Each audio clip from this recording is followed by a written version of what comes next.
When you hear forecasting, you might think weather. Forecasting risk allows you to change your decisions. If the forecast calls for rain, you bring an umbrella. For a hurricane, you may need to evacuate. But as Wink News anchor Liz Byro shows us, a new forecasting tool developed by University of Florida researchers could help water managers tackle one of the state's most toxic challenges, algae blooms. The Department of Environmental Protection's dashboard shows you our waterways are clear of blue-green algae right now. All these dots are samples collected where algae was undetected.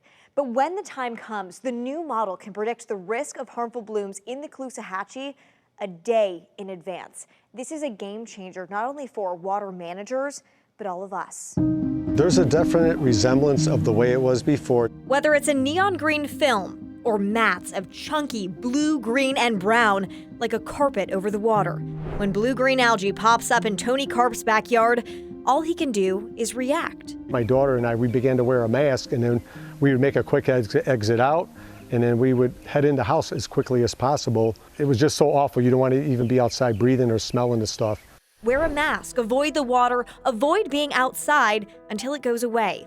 Now, we have a shot at being proactive instead of reactive. This tool gives water managers in South Florida a heads up on harmful algal blooms, and it allows folks to make faster and smarter decisions to protect both people and the environment. The University of Florida's Dr. David Kaplan is part of a team that built a first-of-its-kind next-day prediction model for algal blooms. But we wanted something that was simple enough that we could convey sort of like a traffic light system, a low, medium, and high risk, like, green, yellow, and red, and give a visualization for tomorrow's risk of having a harmful algal bloom. The model uses decades of water quality data to forecast blooms based on conditions in Lake O and water discharges. So we look at the levels of nutrients in Lake Okeechobee, and particularly phosphorus, and we look at the chlorophyll in the lake, which is a measure, of course, of the algal biomass. And while the lake is often thought of as the bloom boogeyman, Kaplan told me the model also looks at runoff and nutrients from the surrounding land.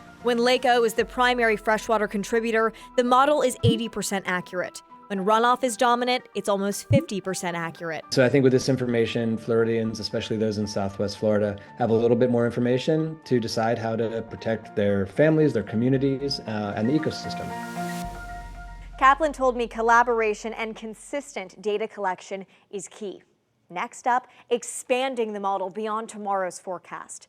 I reached out to the city of Cape Coral to see how this new model could help in the canals. Could it mean having advance notice to turn on bubble curtains or other methods they've used to combat this algae in the past? I'll stay on top of that possibility. Back to you. Any advance warning, I would think, would really help in a situation like that where they have a go-to to solve it. If we can fix it, that's a huge win. You're watching Wink News. We'll be right back.